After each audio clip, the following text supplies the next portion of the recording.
Bien, buenas tardes. Este programa se llama Filosofía Política de un Proceso Constituyente. Lo realizamos como dirección de posgrado de la Universidad de la República, a través de Radio Ulares de la Universidad de la República. Esta vez hemos invitado al profesor y arquitecto Rodrigo Martín, quien a su vez también es profesor universitario y que desarrolla estos temas en otra universidad, la Universidad de Santiago. Justamente para conversar de qué manera, desde el ámbito profesional de él, podemos incidir en el proceso constituyente para que los temas que él domina puedan ser incluidos. ¿Y cómo podrían ser incluidos? Porque el tema en realidad es de la vida cotidiana y a veces las cosas de la vida cotidiana no quedan muy de manifiesto en una constitución. Entonces le damos la bienvenida al profesor Rodrigo Martín y reiteramos el agradecimiento por participar en este programa. Carlos, encantado de estar acá. Muchas gracias a ti por la invitación. Siempre estoy muy dispuesto a participar sobre todo en medios que tengan que ver con las universidades. Yo soy académico de la Universidad de Santiago, y además estoy dirigiendo un centro de investigación de la misma universidad sobre temas de ciudad, el Laboratorio de Ciudades Inteligentes de la universidad.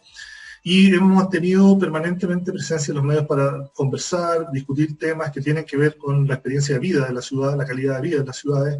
Y como te decía, siempre encantado de poder participar, colaborar con todas las universidades y poder difundir lo que estamos trabajando. Así que muchísimas gracias por la invitación. Por favor, gracias a ti por aceptar esta invitación. Bueno, el tema de la construcción de una nueva Carta Fundamental tiene demasiadas, aristas o perfiles, de manera tal que muchas veces uno piensa, ¿será posible que todo sea contemplado en una constitución? De hecho, hay mucha gente antes del proceso constituyente o el proceso que estamos viviendo, no veían claro la diferencia entre la vida cotidiana y la constitución.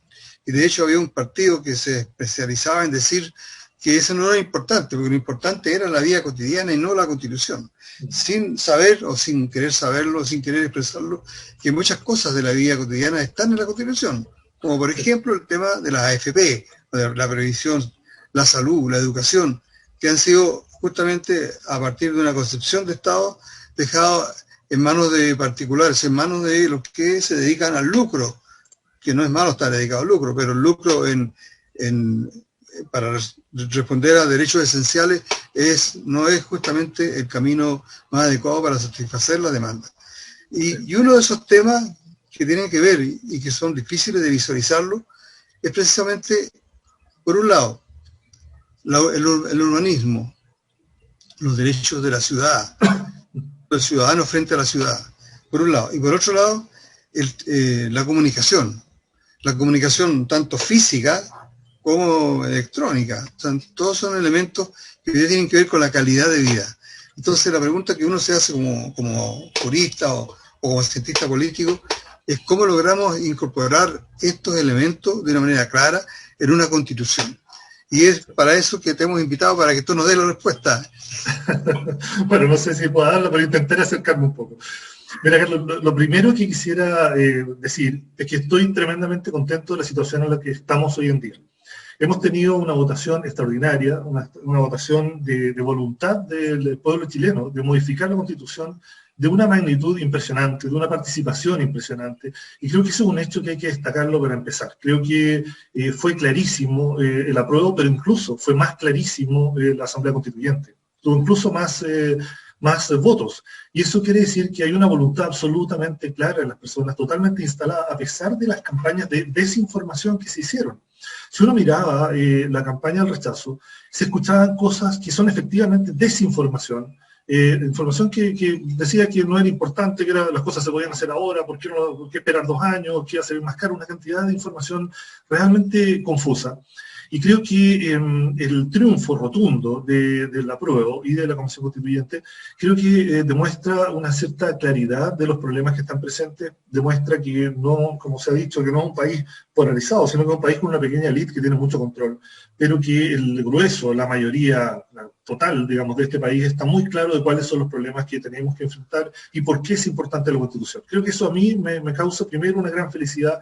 creo que estamos en un escenario tremendamente positivo y creo que hemos vivido experiencias que van en esa dirección de forma tremendamente clara. Empezando por el estallido social, pero luego de eso, a mí me sorprende mucho haber visto en los periodos previos a esta votación que incluso los operadores políticos, los políticos que en cierta medida se consideran los complejos dentro de este sistema, la verdad que la gente no lo siente muy cercano, empezaron a cambiar posiciones. Yo no puedo ver políticos comprometidos, por ejemplo, con el 10%, con la liberación del 10% de la AFP, siendo que no correspondía a su área política, pero que las ideas y las necesidades reales de las personas eran tan fuertes que los llevaban a traicionar discursos antiguos que tenían de defensa de algunas cosas, digamos, más bien institucionalizadas, como las AFP. Entonces creo que el escenario es un escenario extraordinario. Yo estoy muy contento, estoy muy ansioso, muy feliz de lo que está ocurriendo y creo que es una tremenda, tremenda oportunidad. Ahora, eso implica un montón de cosas. Primero, tal como decías tú, había una sensación, digamos, una sensación de que la Constitución habla de cosas abstractas, cosas que son más bien, no sé, un texto que no nos afecta en la vida diaria. Pero yo creo que ahí es donde hay que empezar ahora, digamos, habiendo demostrado que existe esa necesidad de las personas por cambiar porque sienten que su vida es injusta, porque sienten que no están viviendo con una buena calidad de vida. Ahora empezar a avanzar en aclarar ese panorama. Ellos primero dijeron, ok, esto está mal, tengo que cambiar, pero ¿cómo cambio? ¿Cómo se hacen estas cosas? Lo primero es que yo diría que hay que instalar una percepción de qué es la ciudad. La ciudad, se dice que la ciudad es el objeto más complejo que ha creado la especie humana. Más complejo el aparato, el sistema, porque es una máquina social, es una instalación física que representa lo que es la sociedad. Si uno observa toda ciudad, va a encontrar lógicas de distribución, lógicas de dinámica, que básicamente lo que hacen es describir la sociedad en la cual está. Y si nosotros miramos nuestras ciudades, en general las ciudades chilenas, las ciudades latinoamericanas, podemos encontrar ciudades que tienen polarizaciones, guetización de la pobreza, segregación, tremendas segregaciones, los ejemplos que uno ve en Perú, en otros países de Latinoamérica, y también en Chile, por supuesto, de barreras o muros que separan ricos de pobres, o sistemas de transporte que básicamente son esclavizantes y que hacen que la gente que tiene menos capacidad económica tenga que moverse durante horas al día para llegar a trabajar a los sectores más acomodados, reflejan que la sociedad que estamos viviendo es una sociedad que ha tenido una serie de conflictos y que están absolutamente visibles en la ciudad. Y el estudio de la ciudad nos permite enfrentarnos a ello. Ahora, ¿qué diría que es la primera percepción que hay que instalar? Nosotros tenemos una sociedad y en consecuencia una ciudad que está fuertemente liderada por una orientación de mercado. Las AFP, las ISAPRES, la salud en general, la educación, todos esos componentes sociales han llegado a instalarse a través de criterios de mercado, criterios económicos básicamente. Y la ciudad como tal también. En la ciudad hay estudios sobre cuántas personas son capaces de elegir dónde vivir en la ciudad de Santiago, que tienen la capacidad de poder elegir con total libertad. Y ese porcentaje es menos de un 4% de los habitantes de la ciudad de Santiago, que tienen la capacidad, y obviamente estamos hablando de la élite, que pueden elegir dónde vivir, porque la ciudad restringe dónde puedo vivir por el valor de suelo. El valor de suelo se traduce a valor de vivienda, entonces finalmente el nivel socioeconómico me define dónde puedo vivir, y eso finalmente también define a qué tengo acceso de la ciudad. Tengo acceso a una comuna con farmacias, con hospitales, con colegios, con buen transporte, con buena calidad de vida, con buena calidad de aire. Entonces, si se ha entregado la sociedad desde hace ya muchísimo tiempo y la ciudad a un criterio económico, a un criterio en el cual el mercado es capaz de determinar cómo se organiza y finalmente cómo se traduce eso en nuestra calidad de vida. Y una persona que pasa una hora o una hora y media en micro, ¿verdad?, para llegar a trabajar, está viviendo su vida diaria una consecuencia de eso. No es una utopía, no es algo que esté escrito en un papel, ¿verdad?, y que no me afecta en mi calidad de vida diaria. La forma en que se organiza la ciudad es porque se liberalizó al mercado la forma de organización. Y por lo tanto se busca maximizar ganancias y tratar de subir el valor de suelo lo más posible porque están haciendo un negocio. Creo que ahí hay un primer punto que se tiene que lograr instalar en una sociedad que ya está totalmente acostumbrada a esto. Nosotros tenemos una sociedad y por ejemplo, el tema del 10% resulta un poquito paradojal, porque el retiro del 10% tenía un interés de emergencia que lo justifica. Teníamos un problema económico que justificaba la necesidad de ese dinero, pero también, el segundo punto, refuerza la percepción del individualismo. Yo tengo mi dinero y quiero mi dinero y el dinero está ahorrado hasta ahí, que es una visión absolutamente opuesta a un criterio de pensiones sociales, en donde ese monto acumulado podría, un sistema de reparto, favorecer a toda la sociedad, y eso no ocurre. Entonces tenemos instalado en toda la sociedad esa percepción individualista, esa percepción de valor, de incrementar el valor, y una ciudad que está conformada en función de eso. Yo creo que eso es lo primero, y tenemos que darnos cuenta de que eso está establecido en la Constitución. La Constitución tiene un sesgo de Estado subsidiario, un Estado que por definición constitucional no soluciona lo que el mercado puede solucionar. Entonces, si es que tenemos, por ejemplo, un transporte público y lo podemos concesionar, el Estado no se mete, ¿verdad? Porque si se mete, sería competencia injusta con las empresas que están trabajando, por definición constitucional. Por lo tanto, terminamos entregando todos los servicios que debiera ofrecer la ciudad a privados. La autopista, el transporte público, la localización de los hospitales, incluso hasta las cárceles están concesionadas. Se estamos entregando todo a un modelo de mercado y hemos vivido los últimos, no sé, 40, 50 años en ese modelo, avanzando paso a paso cada vez más. Y ahí es donde tenemos que tener conciencia de lo que eso implica, y es muy importante que la sociedad sepa que esa modificación tiene que ver con la Constitución, porque queda evidente en la votación que la sociedad está clara que los problemas están, pero el tema es que ahora logren entender que un cambio filosófico constitucional de un Estado subsidiario a un Estado solidario implica una serie de cambios en la calidad de vida personal de cada uno de nosotros y finalmente en toda nuestra sociedad.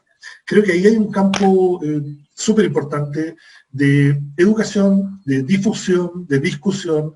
Creo que ahí está el rol de las universidades, ahí está el rol de la investigación de las universidades y poder discutir estos temas y llevarlos a todo el mundo, que estén todos conscientes de eso. Como centro de investigación, como Smart City Lab de la USACH, nos dedicamos a investigar la ciudad y aparecen estos temas. Estamos metidos en esto específicamente en otras áreas que también podría comentar.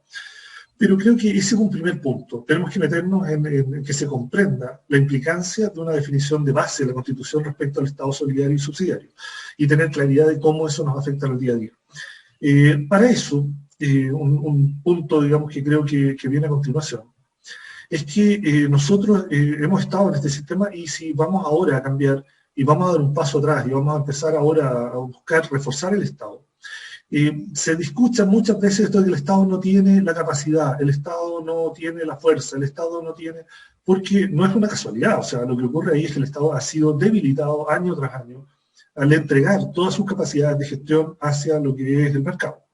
Por citar un ejemplo, que es un ejemplo que me es muy cercano, digamos, por el tema de la arquitectura y por el urbanismo, muchos conocerán lo que era la Corporación de Mejoramiento Urbano, la CORMU, o la CORBI, la Corporación de Vivienda, que fueron corporaciones digamos, relacionado a lo que hoy entenderíamos como Ministerio de Vivienda, que estaban a cargo del desarrollo de la ciudad en Chile. Estamos hablando del gobierno de Salvador Allende.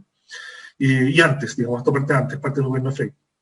Pero tenemos ahí una corporación que estaba dedicada a pensar la ciudad, a gestionar la ciudad, a invertir y desarrollar proyectos que tenían un afán altruista por parte del Estado, no un afán económico. Y se desarrollaron una cantidad importantísima de proyectos. Y era un órgano con un poder tremendo, un órgano con capacidad de construir la ciudad, llevar a cabo proyectos sumamente importantes y que se desmanteló. En el momento de la dictadura se descompuso completamente porque también tenía un componente político, por supuesto. Se desarmó, desapareció y hemos ido sucesivamente año a año entregando al mercado esto. Nosotros trabajamos tengo muchos exalumnos de la universidad y de hecho encargos en el Serviu, donde se ve el tema de vivienda social. Y nos sorprende que hoy en día está tan instalado esto, que por ejemplo, cuando se ha planteado la posibilidad de la concesión de la vivienda social en arriendo a privados, que es un tema que se está discutiendo, que se pueda concesionar a privados la construcción de un edificio, por ejemplo, y que el Estado le entregue los arrendatarios con subsidio estatal, en fondo es hacer un tremendo negocio con privado y tiene una concesión de 30 años por un edificio. El Serviu lo ve como una alternativa, ya que no tiene forma de hacerlo él. El Serviu no tiene capacidad de efectivamente hacer proyectos como los que, por ejemplo, está haciendo Jaude en Recoleta. Entonces, tenemos un Estado tremendamente debilitado y que si quisiera volver a una situación en la cual pueda tener un rol activo, más allá de definirlo en la Constitución, que creo que es esencial, hay que dar un segundo paso. Y yo, en este optimismo que tengo, yo siento que estamos en una situación excepcional y donde esto siento y tengo toda la esperanza que va a ocurrir. Va a haber que primero hacer la definición constitucional, pero hay que hacer un segundo paso, que es la creación de las orgánicas estatales y el reforzamiento de la estructura del Estado para que pueda llevar a cabo esas voluntades planteadas en la Constitución. Si, por ejemplo, la Constitución establece un rol solidario del Estado en términos del derecho a la vivienda, y se establece el derecho a la vivienda, que está escrito en la Constitución, fantástico, está bien, y tenemos que ir en esa dirección. Pero ¿cómo se operativiza? ¿Cómo se da el siguiente paso? ¿Cómo llegamos a que esto funcione? Y para eso vamos a tener que abrir los libros de historia, volver a mirar atrás, mirar lo que era la Cormu, mirar lo que era la Corvi, y empezar a ver cómo reforzamos al Estado, cómo el Estado crea órganos, crea estructuras, se empodera en términos económicos, se empodera en términos políticos para poder hacer un contrapeso a una lógica nacional en la cual el mercado ya ha tomado el control total. Tenemos un control total de cómo se organiza la ciudad del mercado. Entonces va a haber que hacer un esfuerzo tremendo. De hecho, yo creo que incluso ese paso es más complejo, porque ponernos de acuerdo en que la Constitución deba decir el derecho a la vivienda y que deba decir el rol del Estado como un Estado solidario, yo creo que no va a ser tan difícil. Precisamente por lo que decía al principio, yo creo que esta votación, con la magnitud que tuvo en términos del apruebo, es porque las ideas están ya presentes en la gente. Estamos claros de que las cosas son necesarias. Y yo tengo la esperanza de que no va a ser difícil en una redacción constitucional incorporarla. Pero creo que lo que efectivamente sí va a ser difícil es operativizarla. Y ahí la operación de esto no puede quedar como una cosa que pensemos después, o que digamos después cómo se hace. Creo que hay que empezar a pensar ya en cómo se van a crear los organismos del Estado, las instituciones que van a ser capaces de llevar a cabo esto. Porque, como decía, tengo plena fe de que eso va a aparecer. Entonces, bueno, ese es un primer punto. Yo creo que partiré un poco pensando en eso, de cómo se crean esas instituciones, cómo se arma una lógica orgánica estatal, cómo se refuerza de nuevo el Estado. Escucho con esperanza gente de derecha, por ejemplo, que habla de la economía social, ¿verdad? Cuando escuchamos a Lavín, ¿verdad? Como candidato que habla de social en algún momento, y que ya se está concediendo la lógica de una necesidad de un rol social. Pero esto no puede quedar en título y no puede quedar, bueno, tiene que quedar en la Constitución, pero no puede quedar solo ahí. Tiene que transformarse en una modificación del Estado, una modificación orgánica que permita que eso suceda. Yo te diría que creo que eso es una primera visión un poco de las cosas que habría que considerar. Antes que sigas, quisiera consultarte un par de cosas que tienen que ver, yo creo, con una cuestión antes incluso de un reconocimiento formal. Indudablemente que la ciudad o la forma en que la ciudad en nuestro país y en muchos otros países se ha ido construyendo es un proceso histórico. Y por lo tanto, muchas de las cosas que hay que están en la manera de ser de la gente, en la manera de comportarse. El hecho que a mí, bueno, yo he tenido la suerte de viajar bastante y he visto muchas ciudades, Grecia, Paraguay, etcétera, en montones de lugares, Francia. Y solamente en Chile uno ve esa distinción tan clara entre ricos y pobres que viven en el mundo, ¿no? Yo recuerdo en alguna ciudad en que al lado de la casa del rico vivía una casa del pobre. Había un problema. Y aquí, al contrario, se ha hecho un esfuerzo tremendo porque sea lo contrario, o sea, porque se concentren los ricos junto con los ricos y se vayan más a la punta del cerro, como materialmente está ocurriendo. Entonces, esa es una cuestión cultural que tiene que ver cómo uno concibe la vida, o sea, de cómo acentúa el egoísmo. Y es una consecuencia material de políticas públicas que no son de ahora solamente. Porque esto de dividir, antes los ricos vivían aquí donde yo vivo, en el barrio República, o en el barrio Santo Domingo. Ahí vivían los ricos, hace 60, 70 años atrás. Hoy día se fueron más allá de la Plaza Italia, de ahí vino el dicho de la Plaza Italia para arriba, etc. Y por lo tanto se han ido arrinconando, viven en la dehesa, ¿no es cierto? En lugares que son, el terreno es carísimo. Sí. justamente para evitar que lleguen los pobres a vivir ahí al lado. Es como sucede en algunos lugares de Estados Unidos, para impedir que lleguen los negros. Claro. Yo recuerdo una historia de amigos norteamericanos que contaban que cuando se instalaba un negro en el barrio, los blancos se iban, porque no querían vivir junto con los negros. Bueno, aquí pasa lo mismo con los pobres, ¿no? La gente, cuando hay pobres cerca, los que llegan a tener cierta riqueza se escapan hacia barrios altos. Esa es una cuestión cultural muy profunda y que uno nota en las redes sociales incluso. Estas frases famosas de ándate a tu barrio, ándate a tu población, que dijo alguien ahí en la de esa, a un instante que era vecino de él además. Obviamente manifiesta un tipo de cultura. Este señor que se creía dueño de la playa en Pucón, ¿no? Él realmente lo que está haciendo es lo que él cree, como él ha vivido toda su vida. Entonces, ese punto yo creo que es una de las cuestiones más difíciles de cambiar. Mira, un último ejemplo. Bueno, por razones de profesionales, yo tengo, y por la profesión, tengo amigos que ganan muchísima plata, que ganan 30 millones de pesos mensuales, y le pagan a la nana 400.000 pesos. Sí. Y se sienten unos reyes magos, o un poco menos que santos, al pagarle 400.000 pesos cuando ellos ganan 30 millones mensuales. Sí. Y eso es una cuestión cultural. Entonces, ¿cómo vamos a superar eso? Mira, excelente lo que estás planteando, porque mire, yo diría que una de las cosas que ocurren en la ciudad es que la ciudad hay que pensarlo desde un enfoque sistémico. La ciudad son múltiples sistemas interactuando entre sí en una estructura compleja. Y el problema, como lo planteas, es cultural, es económico, es sociológico, digamos, tiene una serie de lecturas mezcladas. Y concuerdo plenamente con que Santiago de Chile tiene una cosa muy particular, en general, bueno, Chile también, pero Santiago especialmente, en relación a otras capitales del mundo.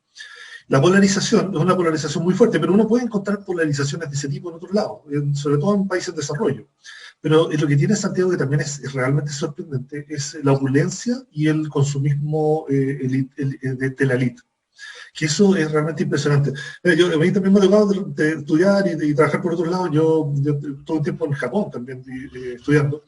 Y la opulencia es vergonzosa. Allá la opulencia no es nada. O sea, una persona rica tiene una casa que no aparenta absolutamente nada. Y nadie quiere parecer.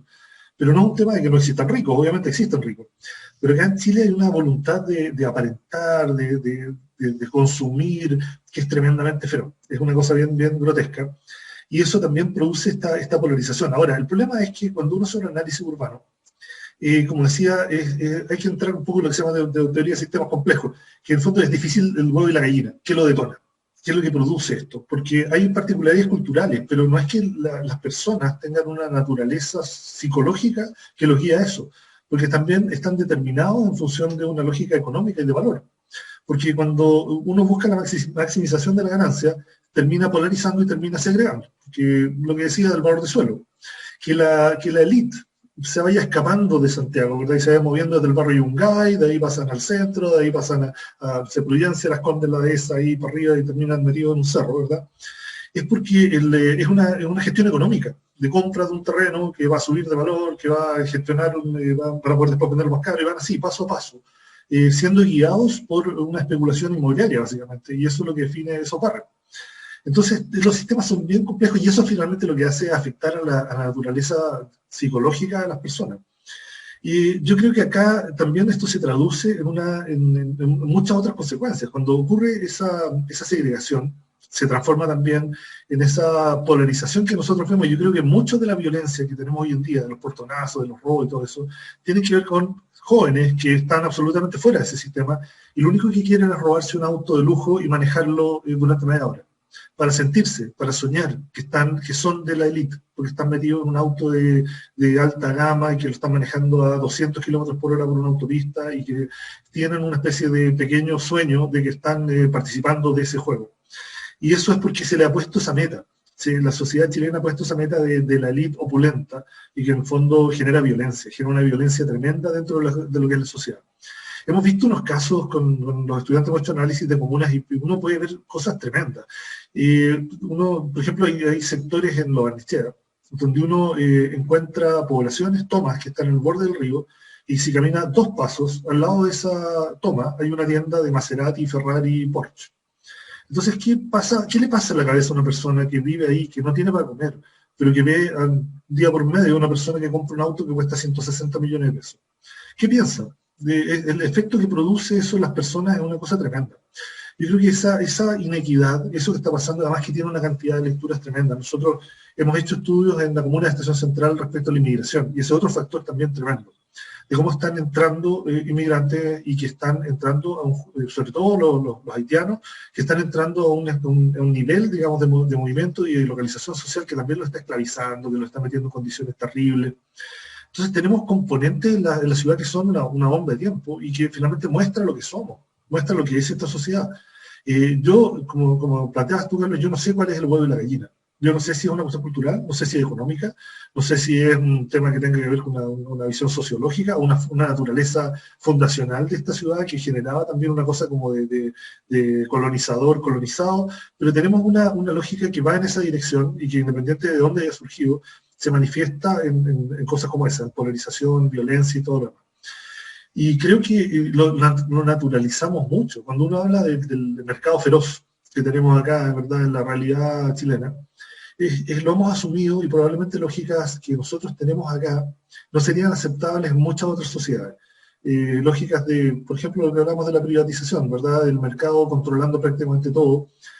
Sociedades que llamamos capitalistas, sería aberrante, sería una cosa excesiva. Y acá la aceptamos, entendemos que es natural.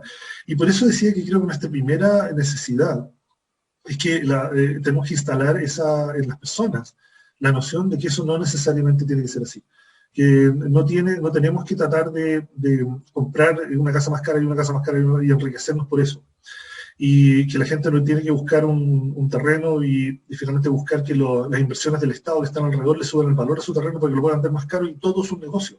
Creo que eso es un problema, es algo que hay que instalar y buscar el bien común, el espacio público, entendiendo el espacio público como el espacio que todos compartimos y el bien común, digamos, dentro de la ciudad y de la sociedad como un objetivo. Y por eso la Constitución tiene que tener primero esa digamos, volver a mirarla, volver a entenderla y plantear desde ahí los supuestos de base. Sí, mira, y bueno, creo que lo que planteas es cierto, el tema de la cultura y lo que somos es tremendamente complejo y el cambio cultural que tenemos que hacer es fuerte, es súper fuerte. Yo tengo bastantes dudas de cuáles son los caminos. Yo he escuchado, como decía recién en la primera parte, ¿verdad?, que además de la Constitución tenemos que crear los órganos. Eso creo que es un camino útil porque otra opción sería un cambio cultural completo. Y creo que es difícil la lucha contra una naturaleza instalada, contra una visión de vida que tenemos ya instalada. Esto tiene que ir construyéndose en base a los ejemplos. Tiene que haber un Estado que empiece a hacer cosas y que esas cosas sean cosas virtuosas, cosas que estén apoyando a la sociedad y que sirvan de ejemplo para que finalmente la sociedad cambie culturalmente. Porque el cambio cultural masivo es una cosa súper difícil de lograr. Creo que ahí hay un primer tema. Y también que estén todos conscientes de que, como es Santiago, no es normal a nivel planeta. No es sano a nivel planeta. La polarización, la violencia, la segregación que tenemos es tremenda y no hay que naturalizarla, no hay que aceptar que una persona que gana el sueldo mínimo tenga que estar viajando 2 horas al día, de ida y vuelta, digamos, 1 hora de ida, 1 hora de vuelta en una micro hacinado y que simplemente logre sobrevivir, no vivir. Y ahora el contexto de la pandemia ha hecho que todo esto sea incluso peor. Y creo que ahí hay también un contexto que probablemente hizo que la votación fuera así de clara, porque estamos en un contexto que nos apretó, que hizo que efectivamente no tuviéramos el sueño del crecimiento infinito, de la economía fantástica y de que Chile finalmente va a lograr chorrear a todos porque está creciendo como loco, porque no está creciendo y porque no va a poder seguir creciendo. Entonces los problemas están y hay que enfrentarlos. Y eso hace que esto sea mucho más crítico. Al estar en pandemia y no sabemos cuándo se va a acabar esta cosa, hace que todo sea mucho más difícil, mucho más complicado, mucho más fuerte, sobre todo para los que tienen dificultades. Y eso nos obliga a que la Constitución sea un pensamiento importante y que podamos ir de base, como decía, a una lógica diferente, una lógica distinta en donde el Estado se comprometa con los ciudadanos.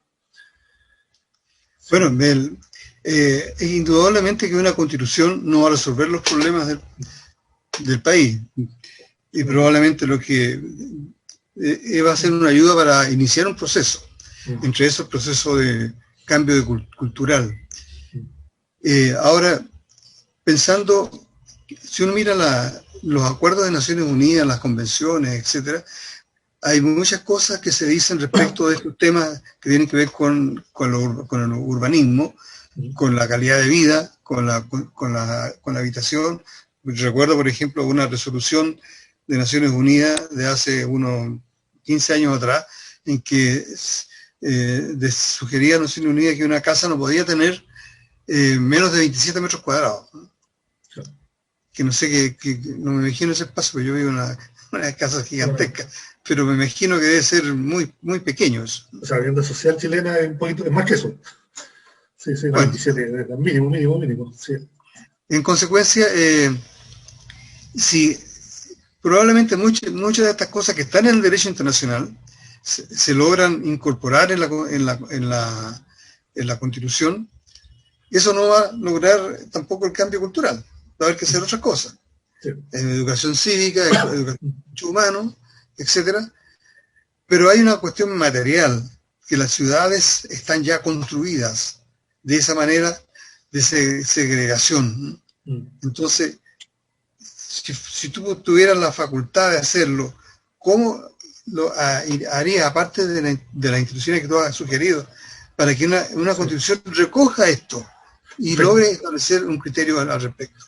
Excelente, no, encantado. Mira, ese tema es un tema que estamos trabajando. Te voy a dar un ejemplo de algo que estamos haciendo ahora con los estudiantes de urbanismo del cuarto año. Y nos pusimos como caso estudiar la comuna de Renca con la llegada del metro línea 7. En Renca vamos a tener dos estaciones de metro, la estación Brasil y la estación Infante, que están en Vicuña Maquena con Brasil, que es otra Vicuña Maquena y otro Brasil en Renca.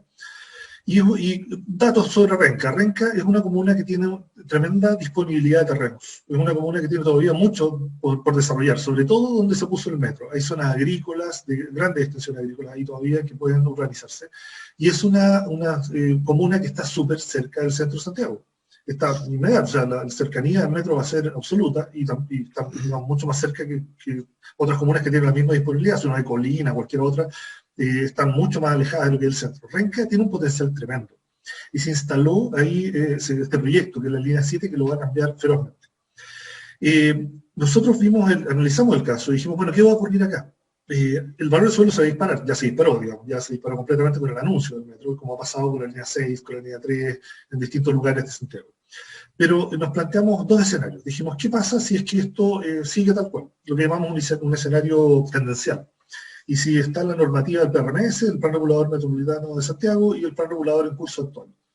¿Qué es lo que nos dicen los instrumentos que están presentes hoy en día en la ciudad? Y evaluamos qué tanto íbamos a llegar cerca de lo que llaman los guetos verticales. O sea, cuánto se iba a poder construir y densificar, entendiendo que el mercado dominara esa operación. Y después de eso, nos planteamos un escenario que se llama el urbanismo sostenible. El urbanismo sostenible es el desarrollo de la ciudad orientado a los objetivos de OECD, los objetivos de desarrollo sostenible, buscando cosas como la ciudad de los 15 minutos, que es, por ejemplo, el lema que está usando ahora la nueva alcaldesa en París, ¿verdad? Que ella planteó que París logre ser una ciudad de los 15 minutos, que la gente se mueva y logre hacer su vida caminando 15 minutos, y que todo esté a 15 minutos de pie. O de pie, bicicleta o de un medio de transporte, pero que sean 15 minutos de tiempo destinados a eso. Y hicimos un escenario usando en el fondo las lógicas de mercado que permitirían densificar ese lugar, pero primero, usos mixtos, o sea, entender que se puede instalar lo que se ha discutido millones de veces en Santiago, que es la subcentralidad, de crear espacios que sean sostenibles en términos de programa, en términos de actividades, para que la gente pueda hacer su vida ahí, sin tener que ir al centro de Santiago y pasar por la línea 1 de metro y pasar por debajo de la Alameda siempre, que es lo que pasa en todo Santiago. ¿Cómo creamos subcentralidad? Ese es un primer punto. Y eso tiene que ver con cambios normativos que no son tan gigantescos. Y que además el mercado, si está bien guiado, lo puede hacer sin ninguna dificultad porque sigue siendo negocio, pero tiene que tener una guía. No puede ser el mercado libre porque lo que va a hacer el mercado es maximizar la ganancia. Y uno puede construir la misma densidad y la misma ganancia, pero bien orientada. Entonces nos motivamos a hacer eso y creamos escenarios. Los alumnos hicieron escenarios para los próximos 20 años de Renca, en donde se cree un centro, donde la gente pueda vivir, la gente pueda estar ahí, pueda crear esa subcentralidad y poder tener esos escenarios de ciudad sostenible, que se desarrolle, digamos, y que permita vidas en zonas acotadas, 15 minutos donde yo puedo vivir. Santiago es una metrópoli, no una ciudad. Y una metrópolis quiere decir que es una ciudad capaz de sostener múltiples centros y múltiples vidas simultáneas. Y hoy en día pasan cosas curiosas. Si uno, no quiero estigmatizar, pero me ha tocado de repente conversar con estudiantes de universidad de Cotamil, ¿verdad? Y estudiantes de Cotamil a veces hacen expediciones para conocer el barrio, no sé, barrio Brasil. Es una expedición, porque ellos no en su vida cotidiana nunca van a estar ahí. Y nunca han estado en Plaza Italia, porque no la conocen. Porque su vida está restringida a eso. Yo creo que en general el urbanismo permite darse el lujo de recorrer toda la ciudad y conocer toda la ciudad. Y Santiago, como decía, es una metrópolis que lo que necesita es consolidarse como metrópolis. Tiene que crear los centros que permitan vidas localizadas y que la gente en San Miguel, en el llano, que está cerca de eso, pueda vivir y hacer su vida ahí, gente que pueda hacer su vida en Renca y no tener que estar moviéndose tanto. Una ciudad que no tiene múltiples centros contamina más, se pasa más tiempo en transporte y la gente se enferma más, la gente tiene peor salud mental y además se polariza más porque uno ve lo bueno, el lado caro, el lado barato y lo está viendo todos los días. Creo que eso es fundamental para un desarrollo sano de esta ciudad. Y ahí están cosas legales. De hecho, llegamos a cosas que tenemos que discutir y que son legales. Por ejemplo, en Japón, cuando yo estoy estudiando, había un tema que se llama Land Readjustment System, que es un sistema de ajuste de tierras, ese es el nombre, y que permite hacer operaciones en la ciudad y que hace una cosa que es impensable, digamos, hoy en día en un modelo de mercado. Si yo tengo una ciudad en donde cada uno tiene su propiedad privada, el Estado tiene la capacidad de suspender la propiedad privada y decir, ok, usted tenía un terreno, costaba 100, listo, desapareció su terreno, yo voy a construir de nuevo la ciudad y le voy a devolver esos 100, pero en otro lugar, porque voy a ordenar esto de manera distinta. Voy a crear calles, plazas, parques, densificar, y usted tenía un terreno y se lo voy a cambiar por 2 departamentos, y uno lo va a arrendar y el otro va a vivir usted, y es la misma plata. Pero suspendo los límites de la propiedad privada y la reordeno. Es un sistema japonés que se hizo para modificar las calles pequeñas de las ciudades antiguas donde no podía pasar los bomberos, porque eran calles de ciudades antiguas en Japón. Entonces lo que hacían era ampliar la calle y en vez de expropiar, negociaban. O sea, déme su propiedad, yo lo muevo, lo pongo en algún lugar y esto va a quedar mejor para todos. Incluso mucha gente ganaba valor de su propiedad. Lo que antes costaba 100, se lo entregaban de vuelta y costaba 200. Entonces, ese es un mecanismo que se usó mucho en Japón y en Alemania y se está usando en el mundo en general. Y la gente de Renca se lo planteamos, lo habían pensado, y es algo que sería súper interesante. Pero imagínense suspender la propiedad privada para hacer una operación urbana. Y esto no es algo que sea un invento loco de un psicópata marxista, ¿verdad? No, es un mecanismo que se usa en Alemania y que se usa en Japón y que está súper bien definido en términos legales porque establece mecanismos para negociación con áreas específicas y requiere nuevas normas urbanas y requiere también nuevas normas legales. Bueno, creo que eso tendría que ver con una lógica de pensar la ciudad de una manera totalmente distinta. El libro sobre el Land Readjustment System se ha hecho en Colombia, se ha hecho en Argentina. Chile está incapacitado para hacerlo por ese tema de mercado y esa propiedad privada intocable, ¿verdad?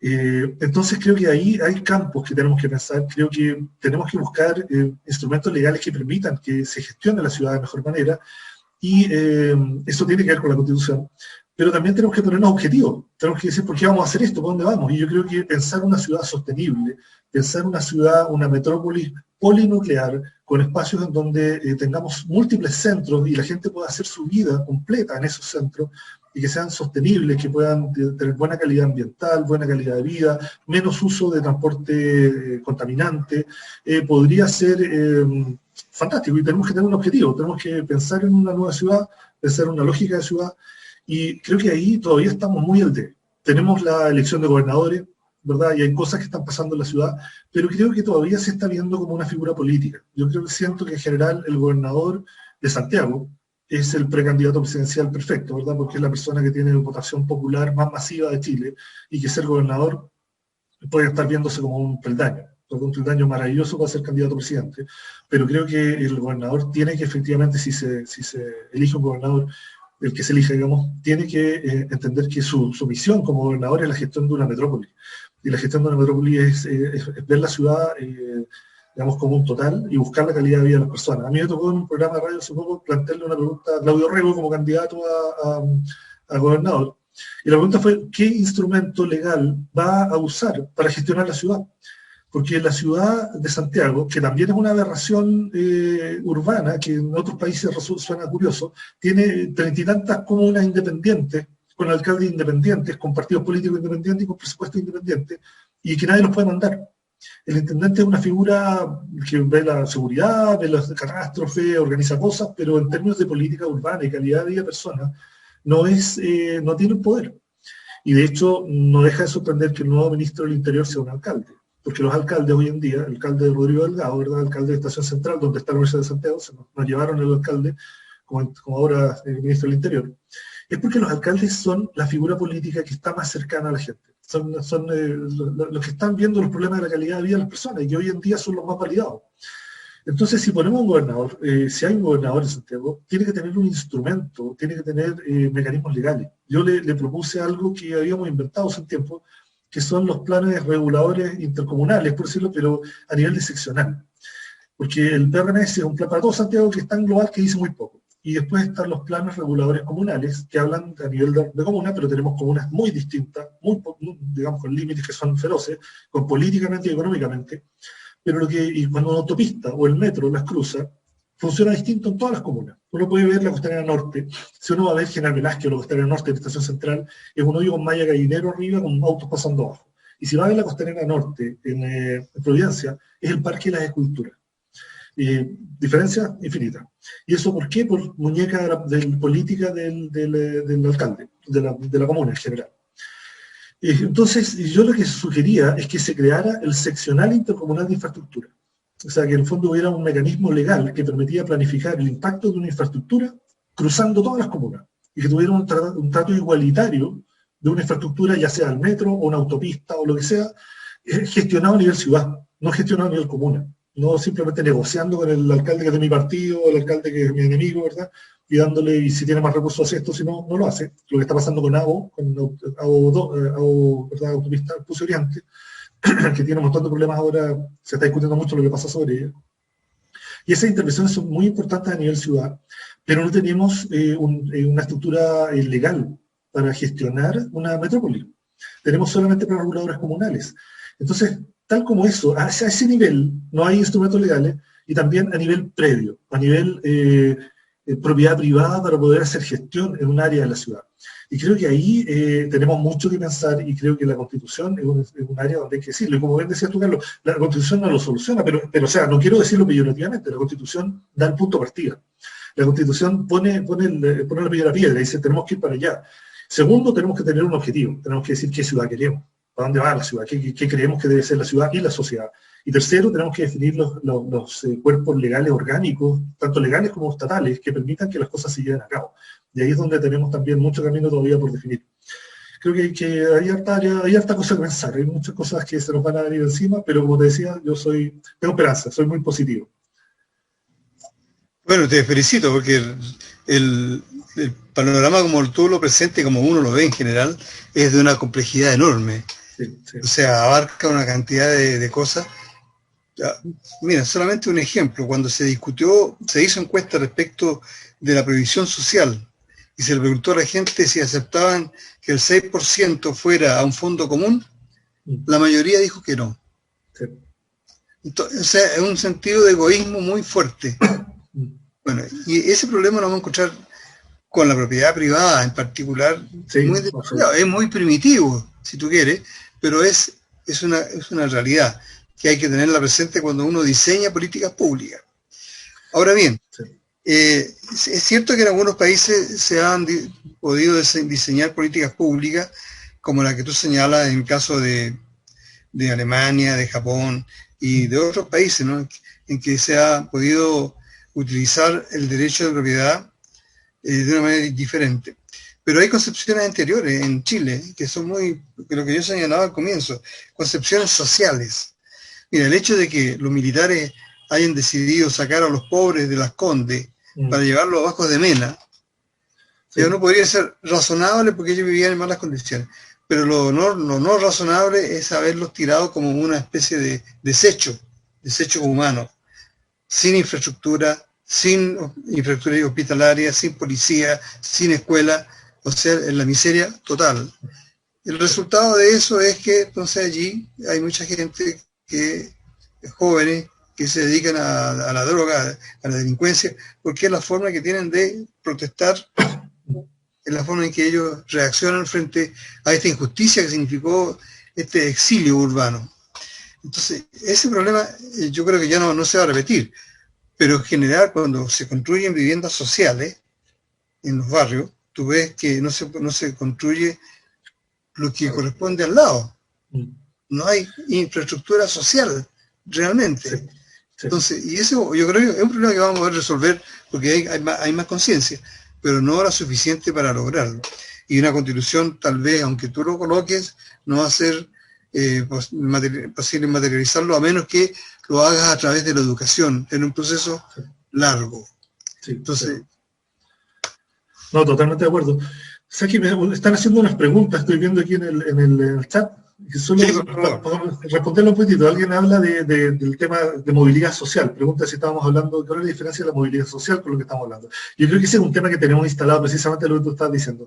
El mito de la movilidad social, en el fondo, es también el mito de la competencia y del crecimiento infinito, ¿verdad? Uno dice, bueno, lo que necesito es tener un terreno más caro, un auto más caro, y eso es movilidad social. Creo que el mercado también vende esto. Yo creo que lo que deberíamos tener es justicia social o equidad social. Y movilidad social como meta es un objetivo que nos instaló el mercado, 100%. Y después de eso hay una pregunta que tiene que ver con el tema de la Corvi y la Cormo, ¿verdad? Que plantean el suprematismo privado y el suprematismo estatal, que es la discusión clásica. Yo creo que hoy en día hay mucha gente que dice, no, el Estado, que el Estado haga todo, es un retroceso, nos vamos a ir a una república soviética, una cosa así. Yo diría que estamos tan lejos de que eso sea cierto que es incluso absurdo pensarlo. Yo creo que estamos absolutamente al otro lado y Chile está especialmente al otro lado. Tenemos una lógica totalmente privada. Hay un suprematismo privado completo. Y lo que básicamente estoy diciendo es balance. Es balance, que busquemos un balance que tenga los objetivos bien puestos, que esté buscando en una calidad de vida. Yo lo que les diría a todos es que no creen que sería mejor una ciudad en la cual uno pueda vivir en su barrio, conocer a la gente de su barrio, caminar lo más posible, moverse lo menos posible, tener acceso a los servicios. Como decías tú, la gente que llevaron a la periferia de Santiago en camiones y que se le caían las cosas del camión mientras lo estaban llevando, como hay un documental de la vía San Luis cuando lo sacan, ¿verdad?, después del golpe. Que San Luis fue uno de los proyectos Colmo, ¿verdad? Bueno, se los llevan a la periferia, los abandonan ahí, ¿verdad? Y básicamente, claro, eso creó sectores que tienen cero equipamiento. Y si uno revisa Santiago, eso no es solo en la periferia. Si uno revisa comunas, Pedro y Reserva, cuando tú revisas la localización de equipamiento, farmacias, hospitales, comercio, hay comunas que son increíblemente deficitarias en eso. Hay una serie de mapas que hemos sacado de distintos lados, que en el fondo es Santiago, y uno pone el plano de Santiago colorizado, digamos, con nivel socioeconómico. Supongamos que el azul es el más bajo, el rojo el más alto. Uno ve básicamente la votación que tuvimos, ¿verdad? Coincide 100%. Uno ve las comunas, Vitacura, Barnechea, Las Condes en rojo y el resto todo en azul, con manchitas de rojo en otros lados. Y después tú montas sobre ese plano dónde están los colegios, dónde están las universidades, dónde están las empresas importantes, y todo coincide exactamente igual. La distribución de Santiago está armada de esa manera. Incluso si pones cosas que son dinámicas, los tiempos de transporte, igual, distribuido de la misma manera. El acceso a equipamiento de movilidad, exactamente igual. El nivel socioeconómico y el valor de suelo distribuye todo en esta ciudad. Y es lo que ordena todo lo que está pasando alrededor. Y yo lo que le pediría a la gente que dice, no, que el Estado no podemos ir a un suprematismo estatal, yo diría que es todavía súper lejano, es una forma de salirse del problema, digamos, pero tampoco es la idea, no queremos que el Estado sea el gran controlador de todo. Lo que hay que hacer es buscar calidad de vida, si ese es el objetivo, vivir mejor, que todos puedan vivir mejor dentro de la ciudad. Y les pondría como meta pensar el urbanismo sostenible, mirar la ciudad a los 15 minutos, mirar en París, es muy difícil lograrlo, y no creo que lo vayan a lograr claramente. París tiene obviamente también zonas periféricas de inmigrantes y zonas muy complejas, ¿verdad? Y ha habido temas sociales también. Obviamente en el centro de París es muy fácil hacerlo, es muy posible que en las zonas más centrales. De hecho, si uno hace los análisis de calidad biourbana, el instituto, ¿cómo se llama?, el de la Universidad del Desarrollo, Inteligencia Territorial, ¿cómo se llama?, hizo el análisis de la ciudad a los 15 minutos de Santiago y descubrió que la mejor parte de Santiago es el centro, la comuna de Santiago Centro. Porque efectivamente mezcla, digamos, una cantidad de actividades suficiente para poder relativamente vivir moviéndose poco. Pero es la única. De hecho, estamos súper lejos todavía. Incluso si uno se va a lo que llaman las comunas acomodadas, a la dehesa, encuentra pura vivienda, y muy poco, y colegio, cosas así, pero en general hay menos equipamiento importante. No hay un par de universidades Cotamil por los sectores, ¿verdad? Pero son lugares más abandonados, de menos mixtura, de menos calidad de vida. Uno ve calles vacías, las calles están vacías, la gente entra en auto a su casa y sale en auto a su casa, no hay nadie en las calles. Tener una calle viva, con gente instalada, café, gente compartiendo, tiene algo que uno se olvida. ¿Para qué sirve la ciudad? La ciudad sirve para que los ciudadanos se encuentren. Para eso sirve. Ese es el único sentido último que tiene la ciudad. Que los ciudadanos compartan, que creen sociedad. Si la ciudad es un bien económico solamente, y yo tengo una casa que es más cara y llego a mi casa en un helicóptero y vivo ahí y después voy a mi trabajo, no estoy haciendo ciudad. La ciudad implica que se encuentre gente que no se conoce y que se enriquezca por eso. Que la gente que de distintos niveles sociales viva al lado y se conozcan. Gente de distintos niveles sociales vaya a los mismos colegios y los hijos se conozcan entre ellos. Conocer a otras personas es el principal beneficio de la ciudad. Y se crean para poder compartir, para poder tener sinergias entre lo que nosotros hacemos y compartir nuestros oficios y poder compartir y hacer más grande la misma ciudad por lo que somos todos sumados. Ese es el objetivo último de una ciudad. Y las ciudades que están vacías son malas ciudades. Una ciudad donde no se ve nadie en la calle no es una ciudad. Entonces, ojo con eso, creo que ahí hay que pensarlo, hay que ver dónde está la calidad de vida y hay que ponerse esa meta, hay que decir, ok, queremos tener una ciudad donde todos vivamos mejor, y eso implica cambios, implica sacrificios, obviamente, algunos sacrificios respecto a las ganancias económicas, sí. Y Santiago es una ciudad que se ha sesgado tremendamente en eso. Un dato que no es menor también para decirlo, la especulación económica a través de la vivienda ha sido un incentivo súper perverso acá en Santiago. La gente que tiene dinero le conviene comprar departamentos para arrendar que ponerlo en un depósito a plazo en el banco, porque es mucho más rentable. Los guetos verticales fueron comprados en paquetes de a 10 departamentos, 20 departamentos por gente que tenía poder económico para arrendar, porque el recurso financiero que más renta es la vivienda en Santiago, porque está disparado los precios. Y eso, claro, eso uno lo ve desde un punto de vista financiero, un super negocio, pero desde el punto de vista humano y social es terrible, porque lo hace más caro aún, menos accesible, lo transforma lo que debiera ser un bien público, un bien social, que es la vivienda, lo transforma en un bien económico. Y eso lo tergiversa, lo lleva en otra dirección.